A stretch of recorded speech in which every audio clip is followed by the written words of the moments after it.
I want to sort of pivot away from France for a moment and talk about what happened in Boko Haram in Nigeria.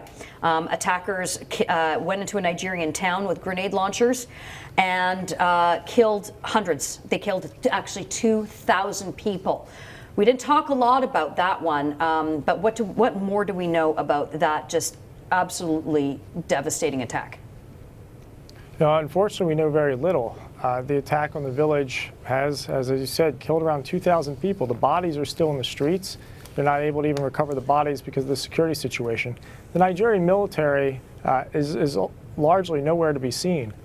They have not been taking on Boko Haram. They've generally been standing by the sidelines. They're ineffective, incapable, and unmotivated to actually take the fight to Boko Haram. This seems to be a problem without any solution in the near term. Yeah, and you know, John, we had hashtags when those 200 schoolgirls were kidnapped.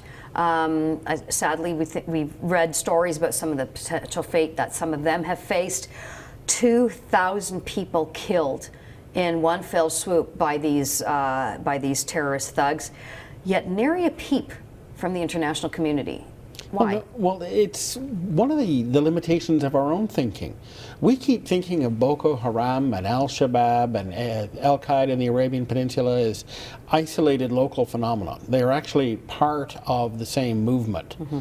The other thing is that Boko Haram is closest to ISIS in its appearance. It is being driven as a cult and a terrorist group at the same time. I mean, the word fanaticism is one that we do not use nowadays lightly. But believe me, it really applies. These guys are out to remake the entire world. Mm-hmm. And the amount of damage they've already done, and one of the things they've done that might not, I mean, most people think it's an African thing, nothing to do with us, why are we even caring? Mm-hmm. Well, among other things, these guys derailed the global program to get rid of polio. The polio, this age-old nemesis, is still there because they stopped the inoculation program. Mm-hmm. So there's a disease reservoir there. That affects everybody.